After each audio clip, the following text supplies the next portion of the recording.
আসসালামু আলাইকুম স্যার। ওয়ালাইকুম সালাম। আছো কেমন? এই তো স্যার আলহামদুলিল্লাহ। আপনি কেমন আছেন স্যার? আমিও আছি আলহামদুলিল্লাহ।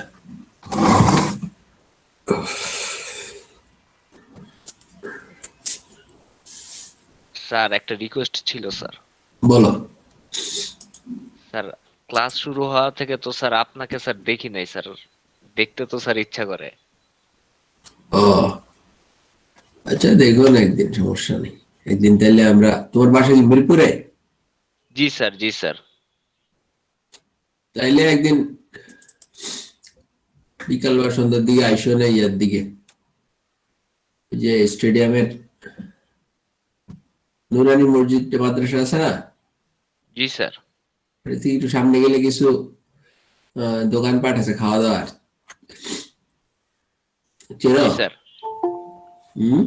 জি স্যার, চিনি স্যার। জি স্যার। ওই জায়গায় যাই মাঝে মাঝে, ওদিকে আইসো একদিন। Okay sir. স্যার আরেকটা জিনিস স্যার। হম। স্যার আপনাকে অ্যাড রিকোয়েস্ট পাঠাইছিলাম স্যার। একসেপ্ট করেন নাই স্যার। রিকোয়েস্ট? আচ্ছা, ফেসবুকটা আমি কম ইউজ করি, আমার বউ বেশি ইউজ করে, বুঝছো আমারটা। আচ্ছা আচ্ছা স্যার। তো আচ্ছা, ঠিক আছে, দেখবো না। Okay sir.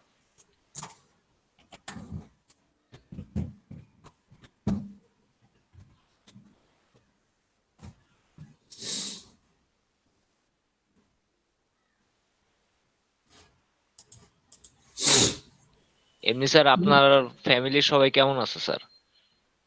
আছে সবাই আলহামদুলিল্লাহ, ভালোই আছে, কোনো সমস্যা নাই। আজকে তো আবার 31শে ডিসেম্বর। জি স্যার, বছর শেষ স্যার। হ্যাঁ, বছর শেষ আজকে। ছাদের উপরে নাকি প্রোগ্রাম করতে নিষেধ করা হয়েছে ঢাকা মেট্রোপলিটন পুলিশ থেকে। স্যার ওই যে বাজি ফুটাই তো স্যার। বাজি দেখা যাচ্ছে ফুটতে গিয়ে যেখানে সেখানে পড়ে যায়। তো এই জন্য স্যার মানা করে দিছে যে কোনোভাবে বাজি টাজি বা এই জাতীয় কিছু যেন না ফুটানো হয়। আরে এগুলো কি আর কন্ট্রোল করা সম্ভব? হুম। এটা সম্ভব না স্যার এখন।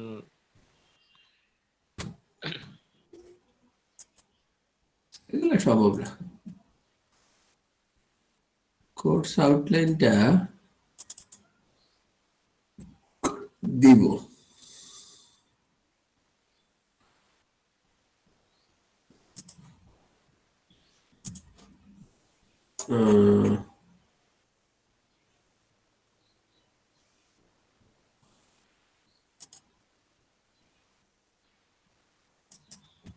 সেশন 2-তে কোর্স আউটলাইনটা দিয়ে দিই। একটা কোর্স আউটলাইন।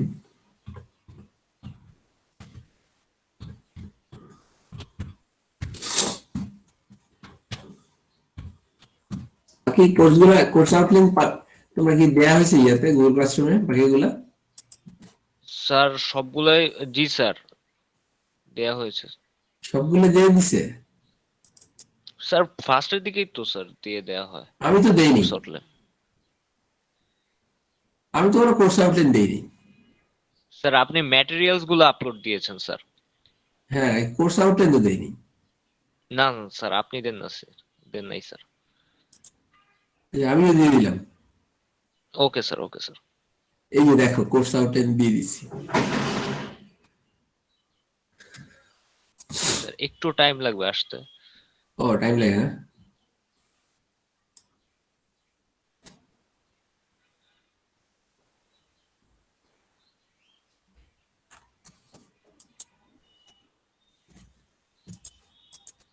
জি স্যার, পেয়েছি স্যার।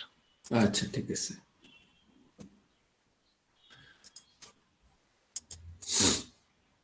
তাহলে আমরা পড়তেছিলাম মনে হয় ডিমান্ড অ্যানালাইসিসে। জি স্যার, ডিমান্ড অ্যানালাইসিসের স্যার একটু বলছি একটু স্যার। পড়ছিলাম মনে হয়, না? জি স্যার, প্রথম দিকে একটু পড়া শেষ। আজকে sir demand schedule sir, schedule থেকে শুরু হবে স্যার। ও,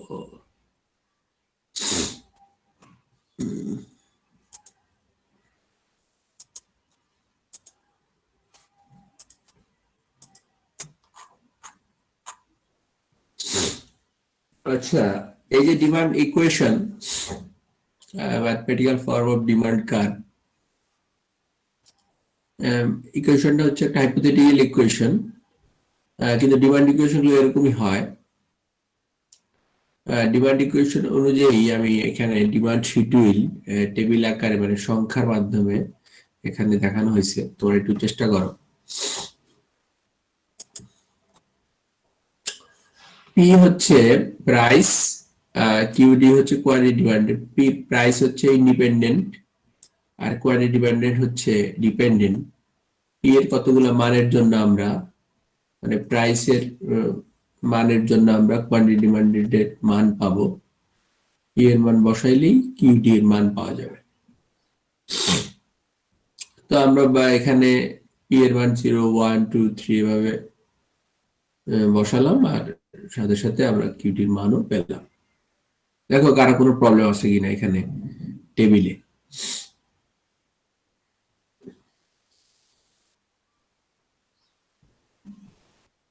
No, sir.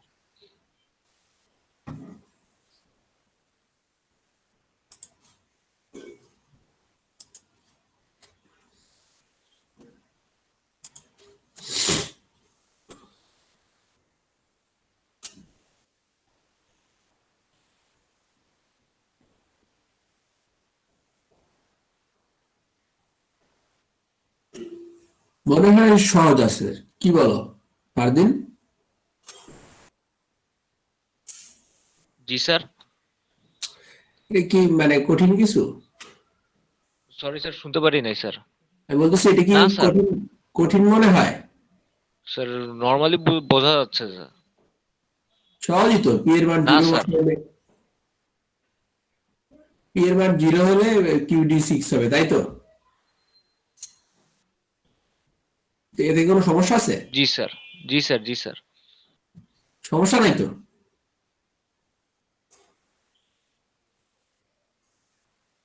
পি এর মান যদি 0 হয় না স্যার, বুঝতে পারতেছি স্যার। তাহলে পি এর মান এখানে 0 যদি হয় তাহলে এই অংশটা 0 হয়ে যায়, তাহলে 6 থাকে। আর যদি 1 হয় এই অংশটা হয় 2, 6 থেকে 2 গেলে 4, ঠিক না? এরকম ভাবে 2 বসাবা 3 বসাবা, যত পর্যন্ত 0 না আসে তত তোমরা বসাবা। ওকে এর স্যার। প্রাইসটা যখন 3 তখন ডিমান্ড 0 হয়ে গেছে। তা আসলে প্রাইস কখনো 0 হয় না, বা প্রাইস কখনো 3ও মানে সর্বোচ্চ এমনও হবে না যেখানে ডিমান্ড 0 হয়ে যায়। ডিমান্ড যদি 0 হয় তাহলে তো প্রোডাক্ট সেল হবে না। আবার এরকমও হবে না, মানে বাস্তব ক্ষেত্রে এরকমও হবে না প্রাইস যদি 0 হয় তাহলে তো প্রোডাকশনই হবে না। যে প্রোডাক্টের প্রাইস 0 তার মানে ফ্রি, এরকম তার হয় না। তো প্রাইস সবসময় 0-র চেয়ে বেশি হবে, আর ডিমান্ড আর তোমার না স্যার। আর সর্বোচ্চ এমনও হবে না যেখানে ডিমান্ড 0 হয়ে যায়, এরকমও হবে না। তার মানে এই ইকুয়েশন অনুযায়ী হচ্ছে যে প্রাইসটা অবশ্যই সবসময় প্রাইস 0 থেকে বড়ই হবে, বেশি হবে। আর থ্রির চেয়ে এই ইকুয়েশন অনুযায়ী থ্রির চেয়ে একটু ছোট হওয়া উচিত, না হলে প্রোডাক্ট সেল হবে না। তো যাই হোক, ডিমান্ড কার্ভ ড্র করার জন্য আমরা যতক্ষণ পর্যন্ত 0 না আসে ততক্ষণ পর্যন্ত মান বসাবো। তারপরে দেখো এই যে গ্রাফটা দেখো, এই এই- এই মানগুলো বসালাম গ্রাফে, 0 1 2 3 প্রাইস, এই যে 0 1 2 3 এই অনুযায়ী আমরা 6 4 2 0 এভাবে পেলাম কিউটি। তাহলে আমরা এই পয়েন্ট গুলো অ্যাড করলে আমরা পাবো ডিমান্ড কার্ভ। দেখো এগুলো, এটা দেখো।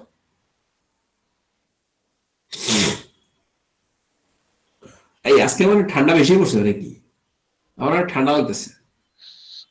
স্যার আমারও স্যার। আজকে এই কয়েকদিন ধরে স্যার ঠান্ডাটা একটু বেশি স্যার। সকাল 6টায় হইলে স্যার 15 ডিগ্রি 13 ডিগ্রিতে নেমে যায়। আরে বাপরে বাপ, কি অবস্থা! আমি তো উঠছিলাম 5টায়, বুঝছো? জি স্যার।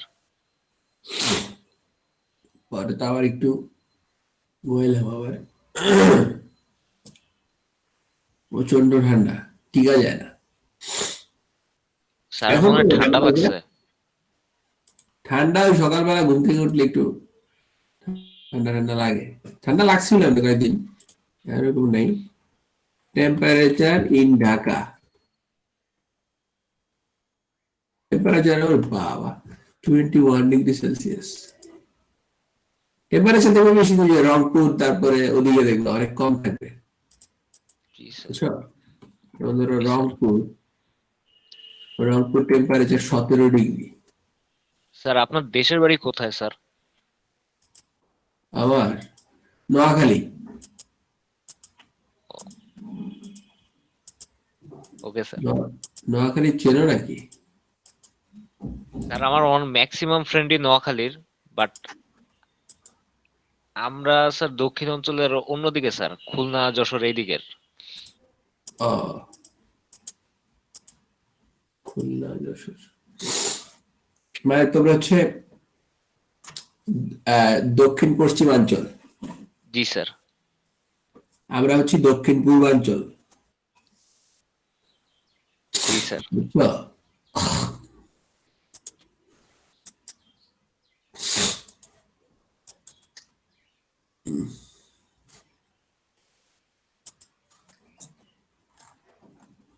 তাহলে গ্রাফটার প্রবলেম নাই মনে হয় কারণ,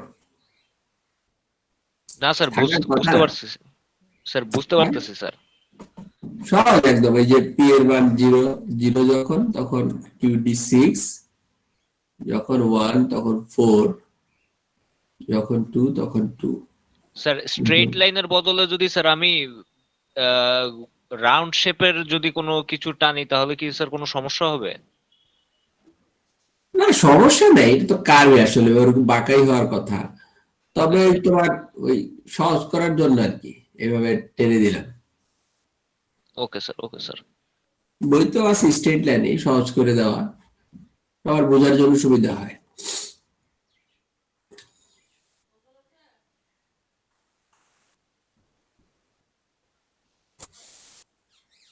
Number 7.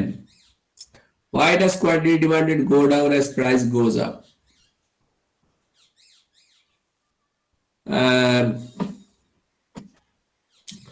Quantity demanded go down as price goes up. Price বেড়ে গেলে কোয়ান্টিটি ডিমান্ড কমে যায় কেন? মানে প্রাইস বাড়লে ডিমান্ড ফল করে কেন? Why does demand stop downward? Demand come downward sloping কেন?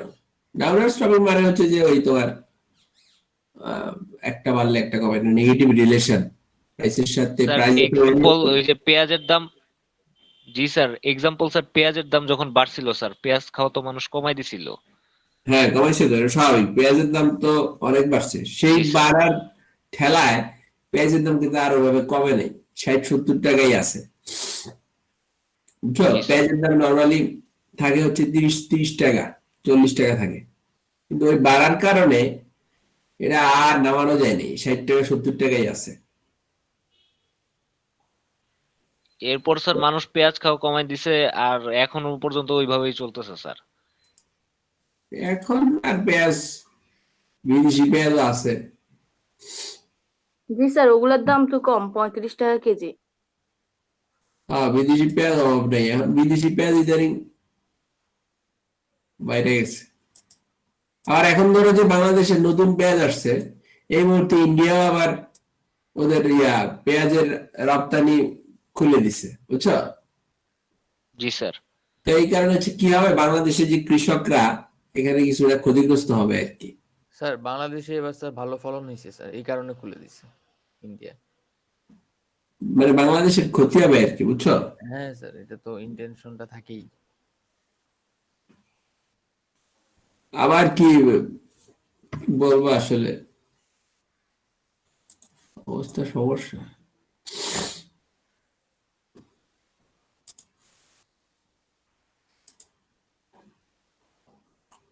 একটা প্রোডাক্টের দাম বেড়ে গেলে সেই প্রোডাক্টের ডিমান্ড কমে যায়, এর কারণ হচ্ছে দুইটা, দুইটা ইফেক্ট। একটা হচ্ছে সাবস্টিটিউশন ইফেক্ট, একটা হচ্ছে ইনকাম ইফেক্ট।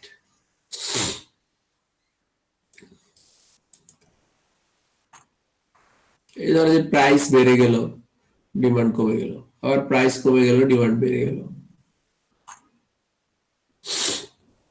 একটা প্রোডাক্টের দাম বেড়ে গেলে সেই প্রোডাক্টের ডিমান্ড কমে যায়, কারণ সেই প্রোডাক্টের অল্টারনেটিভ প্রোডাক্ট থাকতে পারে। যদি থাকে তাহলে সেটাকে সাবস্টিটিউশন ইফেক্ট বলে। তাহলে যেমন ধরো যে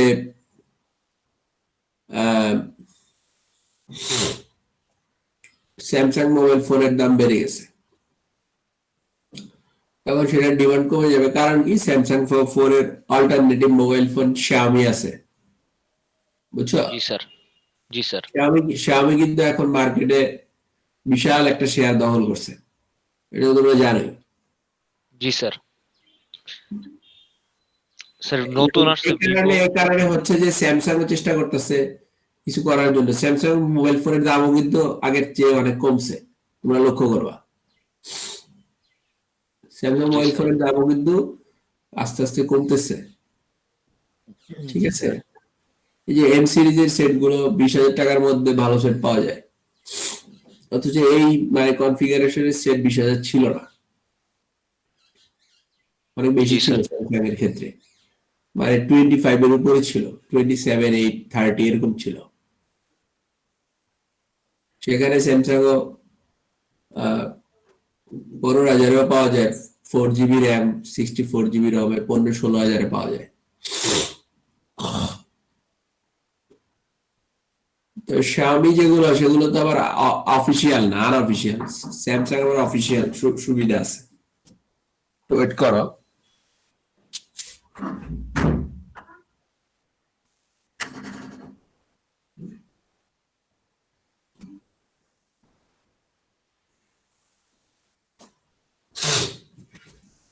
ও,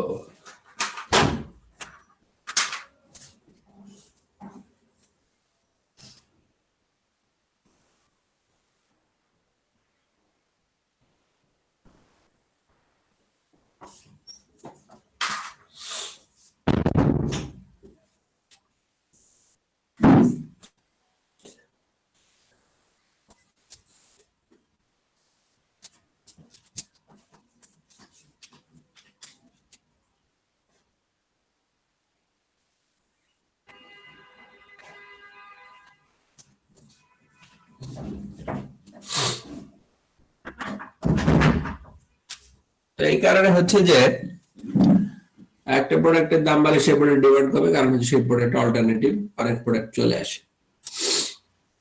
তখন দাম কমে যায়। আর যদি অল্টারনেটিভ না থাকে সেক্ষেত্রে কিন্তু আহ এরকম সুযোগ ছিল না। সুযোগ ছিল, কারণ হচ্ছে আরেকটা ইফেক্ট আছে, সেটা হচ্ছে ইনকাম ইফেক্ট। এটা হচ্ছে যখন একটা প্রোডাক্টের দাম বেড়ে যায়, মানুষের প্রকৃত ইনকাম বা ইনকাম মানে রিয়েল ইনকাম যেটা বলে, সেটা কমে যায়, ঠিক আছে? যার কারণে প্রোডাক্টের ডিমান্ডও কমে, এটাকে বলা হয় ইনকাম ইফেক্ট। তো প্রথমটায় আমরা সাবস্টিটিউট প্রোডাক্টের বা অল্টারনেটিভ প্রোডাক্টের ডেফিনেশন দিছি, যে two goods that satisfy similar needs or desire. দুইটা প্রোডাক্ট যেটা হচ্ছে যে স্যাটিসফাই করে, মানে হচ্ছে যে মানুষের চাহিদা, মানুষের আশা, মানুষের প্রয়োজন, দুইটা প্রোডাক্টই সমানভাবে পূরণ করতে সক্ষম। If two goods are substitute, দুইটা প্রোডাক্ট যদি সাবস্টিটিউট হয়, the demand for one rises as the price of the other rises. একটার প্রাইস বেড়ে গেলে আরেকটার ডিমান্ড বেড়ে যায়। or the demand for one falls as the price of the other falls. অথবা একটা ডিমান্ড কমে যায় যদি আরেকটার প্রাইস কমে যায়। যেমন চা কফি, চায়ের দাম বেড়ে গেলে কফির ডিমান্ড বেড়ে যাবে, চায়ের দাম কমে গেলে জি স্যার, কফির ডিমান্ডও কমে যাবে। জি স্যার।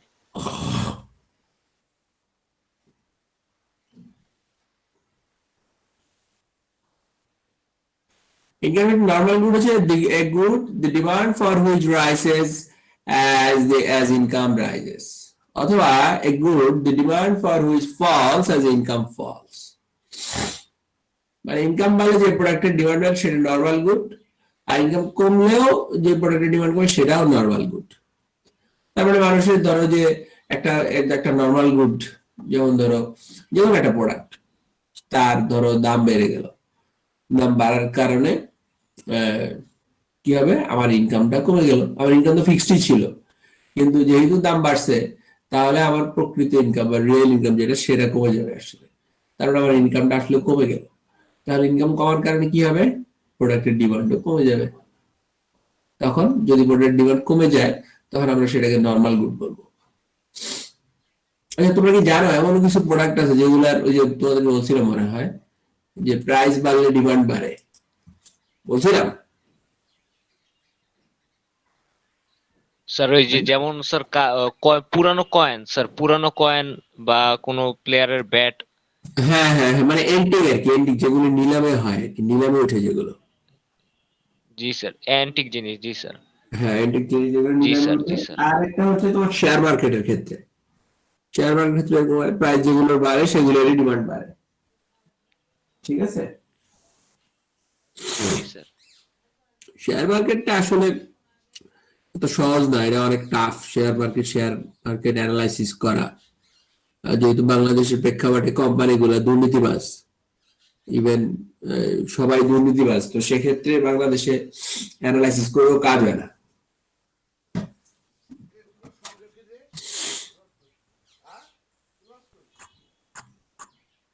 আমরা একটু বইতে যাব। Okay sir.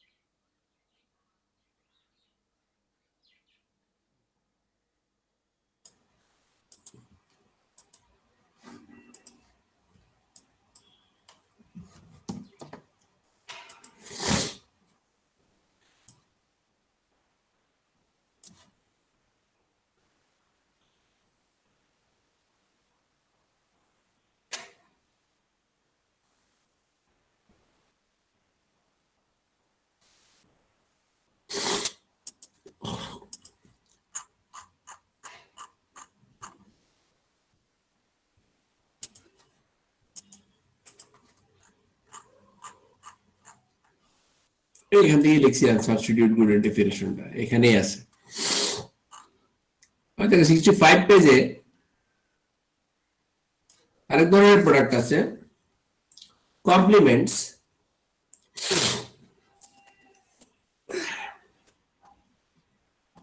পরিপূরক যেটা বলা হয়, পরিপূরক পণ্য, two goods that are used jointly in consumption, দুইটা প্রোডাক্ট যেটা একসাথে কনজিউম করার জন্য ব্যবহার করা হয়। If two goods are complements, the demand for one rises as the price of the other falls, or the demand for one falls as the price of the other rises. মানে একটার দাম বেড়ে গেলে আরেকটার ডিমান্ড কমে যায়, এরকম। যেমন ধরো চায়ের সাথে হচ্ছে চিনি, দুইটা একসাথে কনজিউম করা, তো চিনির দাম বেড়ে গেলে চায়ের ডিমান্ড কমে যাবে, কারণ দুইটা কনজিউম করতে গেলে একসাথে করতে হবে। একটা করতে গেলে একটা ছাড়া একটা করা যায় না। হ্যাঁ, যদি বলতে পারেন স্যার অনেকে তো চিনি খায় না, অনেকে ডায়াবেটিস আছে, চিনি টিনি খায় না, তো সেক্ষেত্রে কি হবে? আসলে সেক্ষেত্রে আমরা এগুলো বিবেচনা করবো না, ডায়াবেটিস রোগীদের কথা চিন্তা করবো না। আমরা সাধারণ মানুষের, সহজ মানুষ, সহজ সুস্থ, এরকম চিন্তা করব। এত কঠিন চিন্তা ম্যাক্সিমামটাই আমরা চিন্তা করবো করবো না। স্যার। হ্যাঁ, ম্যাক্সিমাম যেটা হয় সেটাই চিন্তা করবো। তো এরকম চা, চিনি বা কিংবা ধরো যে গাড়ির সাথে গাড়ির জ্বালানি তেল, ফিউয়েল, মানে হচ্ছে তোমার পেট্রোল, ডিজেল, অকটেন, ঠিক আছে, এগুলো। তো অকটেনের দাম বেড়ে গেলে কি হবে, মোটরসাইকেল বিক্রি কমে যাবে, মোটরসাইকেলের ডিমান্ড কমে যাবে, এটি স্বাভাবিক। যেমন ধরো লেফট শু, রাইট শু, একজোড়া জুতোর ক্ষেত্রে একটা একটা পরিপূরক, লেফট শু এর দাম বেড়ে গেলে রাইট শু এর ডিমান্ড কমে যাবে, কারণ দুটো মিলিয়ে কনজিউম করতে হয়। জি স্যার। ঠিক আছে, এরকম আর কি। কোম্পানি গুলা কি করে, লেফট শু এর দাম বাড়ায় দিল, তখন কি হবে, রাইট শু এর ডিমান্ড অটোমেটিক ফল করবে। কিন্তু একটা কাজ করা যায়, রাইট শু গুলো কিনে নিলেই হয়। রাইট শু কিছু কিনে নিয়ে দাম বাড়াই দিচ্ছে, আচ্ছা আমি রাইট শু কিনে নিই, তখন তারা কি করবে? ওই লেফট শু গুলো কি খালি রেখে দিতে পারবে? না অবশ্য স্যার। পারবে, কারণ ওদের কাছে তো ওরা তো পড়াশোনা করে ফেলবে লেফট শু গুলা, সমস্যা নেই, বুঝছো না? জি স্যার।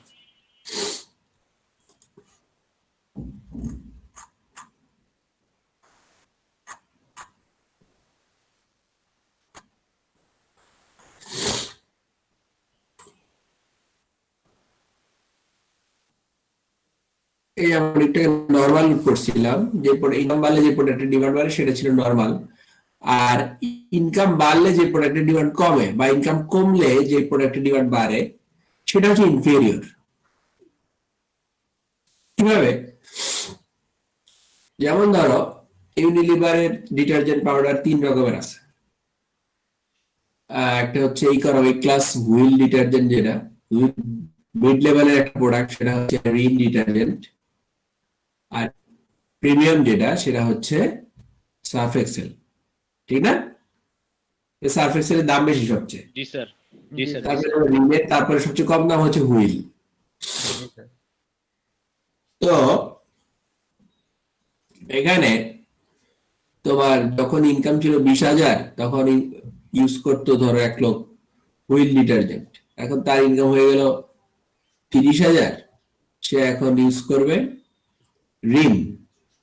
তখন হুইল হয়ে যাবে ইনফেরিয়র ইনকাম বাড়ার সাথে সাথে, আর রিন হয়ে যাবে নর্মাল, যেহেতু ইনকাম বাড়ার সাথে সাথে রিনের ডিমান্ড বাড়ছে। আবার ইনকাম বাড়লো 50,000, এখন সে ইউজ করবে সার্ফ এক্সেল। তাও তখন হয়ে যাবে ঋণ হয়ে যাবে ইনফেরিয়র বা নিকৃষ্ট।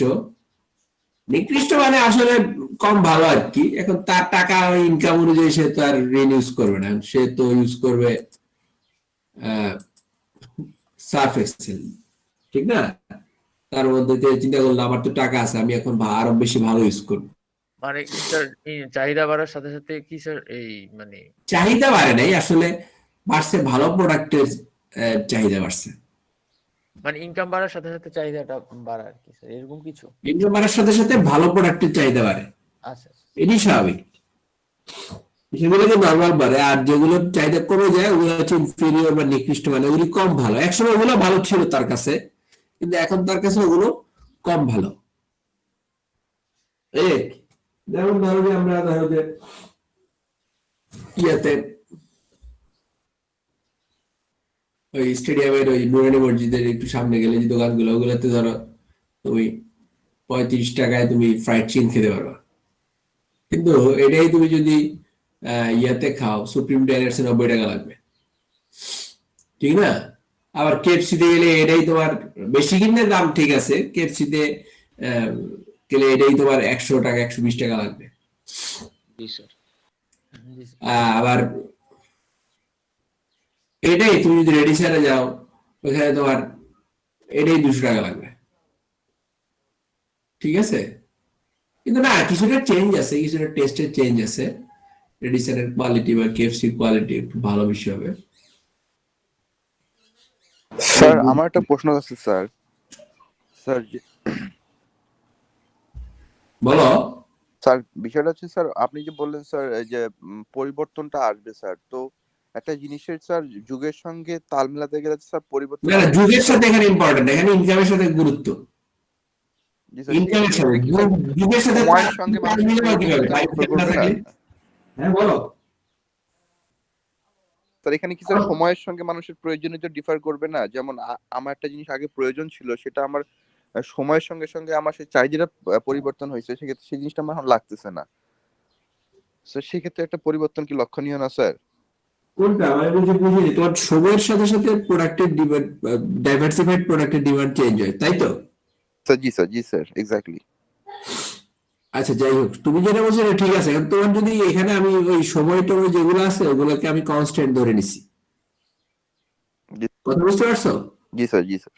আদার যত ফ্যাক্টরস আছে ওগুলো ধরো ফিক্সড, ঠিক আছে? কারণ আমরা এটা আসলে ল অফ ডিমান্ড আমরা ব্যাখ্যা করতেছি, আর ল অফ ডিমান্ডে একটা কথা ছিল সেটারিস পারিবাস, ঠিক আছে? শুধু প্রাইসের পরিবর্তনের কারণে প্রোডাক্টের ডিমান্ডে যে পরিবর্তন আসে সেটা দেখবো। সময় এখানে ইম্পর্টেন্ট কিছু না, সময় তোমার টেস্ট তো অন্য কিছু কোনো গুরুত্বপূর্ণ নেই, ঠিক আছে, এখানে কিন্তু ইনকামও কিন্তু পরিবর্তন হয় নাই। আমি যে বলছি ইনকাম পরিবর্তন হয়েছে তা কিন্তু না, এখানে যে প্রথমে প্রাইসের পরিবর্তনটা, আমি সেই ক্ষেত্রে আমি এই প্রোডাক্টগুলো নিয়ে আসছি। প্রথমে প্রাইস যদি একটা প্রোডাক্টের বেড়ে যায় তখন কি হয়, তখন হয় যে মানুষের প্রকৃত আয় সেটা কিন্তু কমে যায়, কারণ যেই টাকা তার ফিক্সড ইনকাম ছিল সেই টাকা দিয়ে সে আগের পরিমাণ প্রোডাক্ট কিনতে পারে না। ঠিক আছে, তো আমি সেক্ষেত্রে বলছি, আমি কিন্তু আগে বলে দিছি যে সেটারিস প্যারিবাস ল অফ ডিমান্ডের ক্ষেত্রে rest of the things are constant or fixed, only price is variable, বাকি সবকিছু ফিক্সড থাকবে। সো তোমার সেক্ষেত্রে তোমার কথা গ্রহণযোগ্যতা নাই।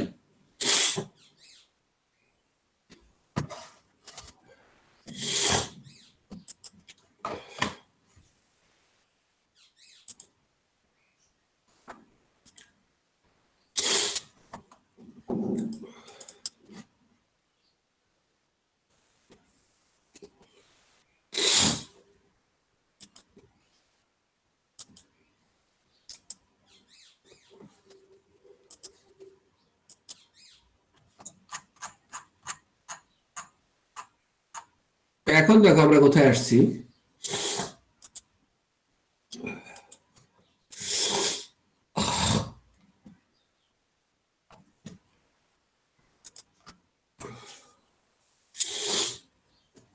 Number 8, what are the factors responsible to determine demand, or what are the factors responsible to shift in or movement along a demand curve?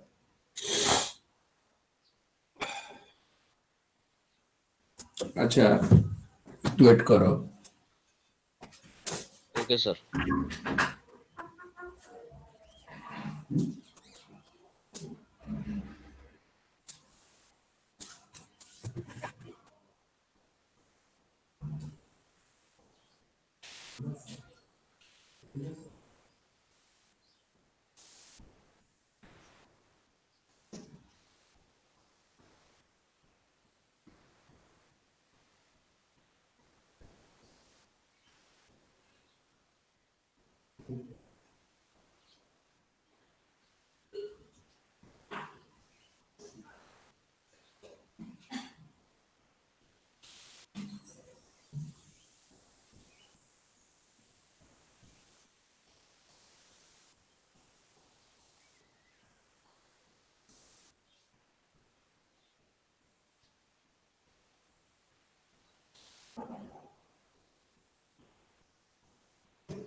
দেখো,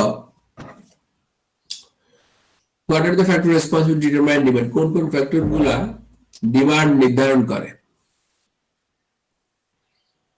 আর what are the factors responsible to shift in movement along a demand, অথবা কোন কোন factor গুলা demand curve shift করার ক্ষেত্রে অথবা একটা demand কার্ভের মধ্যে এক পয়েন্ট থেকে অন্য পয়েন্টে পরিবর্তন করার ক্ষেত্রে দায়ী, অথবা what factors can change demand, কোন ফ্যাক্টর গুলা ডিমান্ড পরিবর্তন করে, what factors can change quantity, কোন ফ্যাক্টর গুলা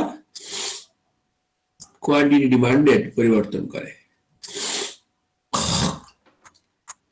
এখানে দেখো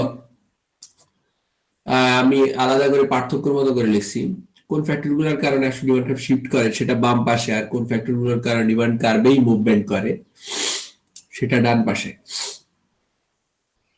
জি স্যার। দেখো, income preferences, prices of related goods, number of buyers, expectations of future price, এগুলোর কারণে হচ্ছে ডিমান্ড কার্ভ শিফট করবে। যেমন ধরো ইনকাম বাড়লে কি হবে, এখানে ধরো প্রাইসটা ফিক্সড, প্রাইসকে ফিক্সড করা হয়েছে, ল অফ ডিমান্ড না, এখানে হচ্ছে প্রাইস ফিক্সড, বাকি রেস্ট অফ দা ফ্যাক্টরস, কত ফ্যাক্টর আছে, যেমন সময়ও একটা ফ্যাক্টর, এত এত এত কিছু তা লেখা যায় না, কিছু লিখলাম আর কি। ওয়েদারও একটা ফ্যাক্টর, ওয়েদারও হতে পারে।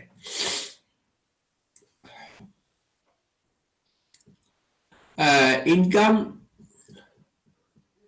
বাড়লে কি হবে, ডিমান্ড কার্ভ শিফট করবে ডান দিকে, D1 থেকে D2 তে, A থেকে B তে চলে যাবে রাইটওয়ার্ড শিফট। ডিমান্ড কম, যদি ইনকাম কমে সেক্ষেত্রে B থেকে A তে চলে আসবে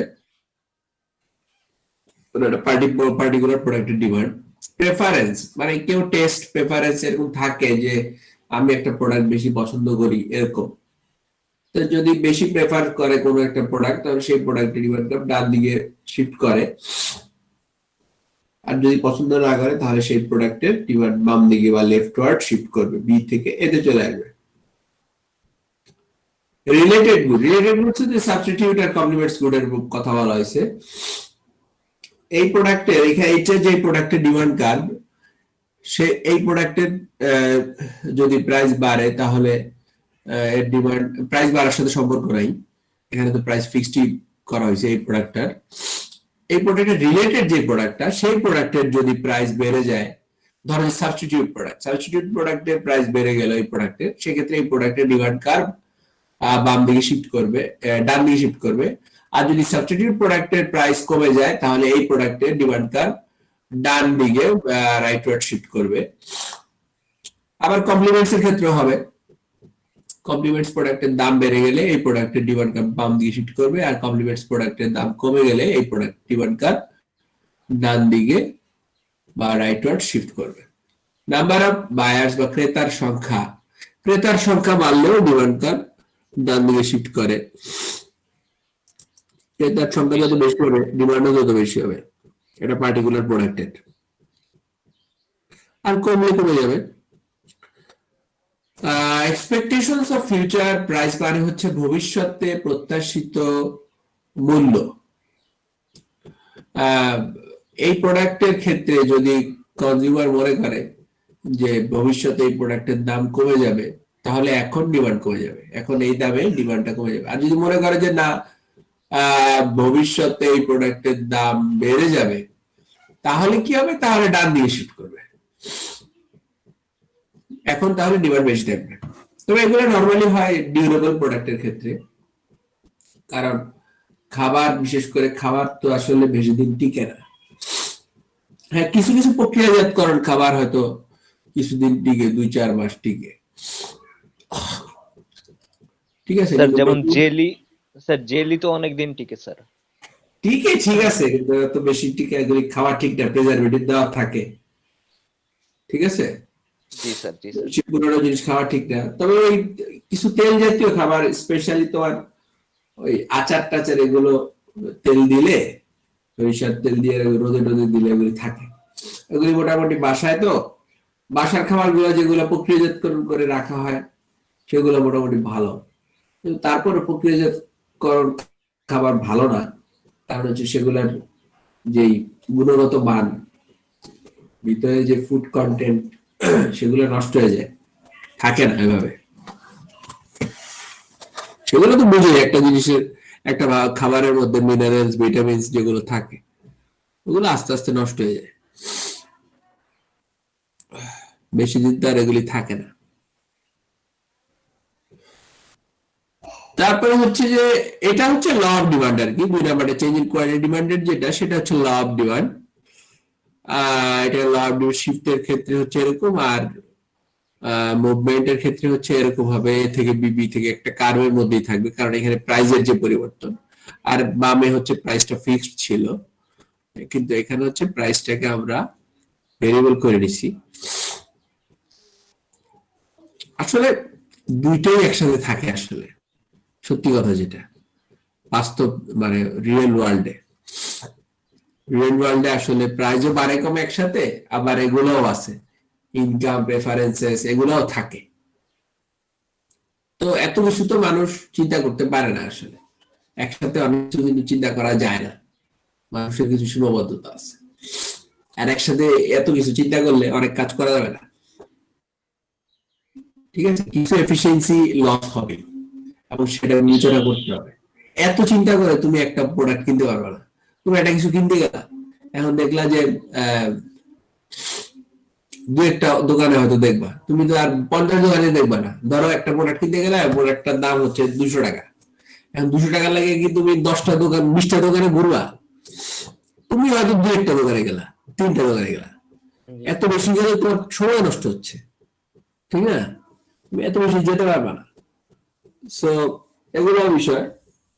হয়তো তুমি আরো 5টা দোকান দেখলে তোমার 200 টাকার জিনিস তুমি 150 টাকায় চলে আসতো, কিন্তু তুমি কিনছো 100, ধরো 20 টাকা কম হয়েছে, 180 টাকা বা 170 টাকা দিয়ে কিনছো, এই আর কি। কিন্তু তোমার সময় তো কিছুটা সেভ হয়েছে, এই আর কি।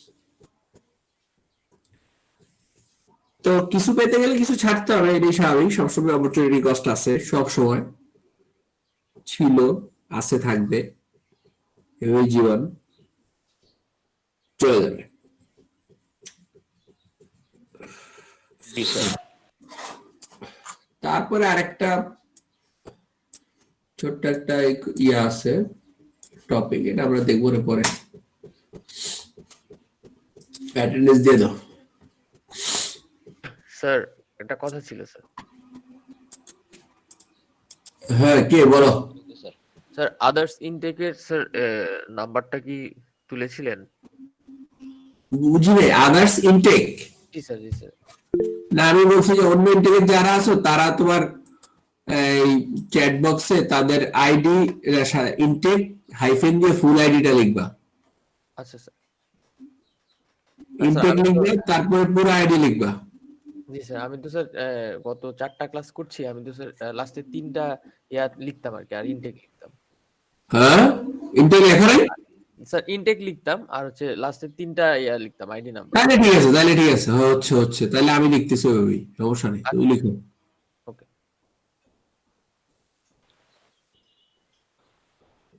Sir sir. সেম স্যার, আমিও স্যার ওই লাস্ট 3টা ক্লাস করেছিলাম স্যার, কিন্তু আমি নামটা তুলিনি স্যার, একটু দেখবেন স্যার।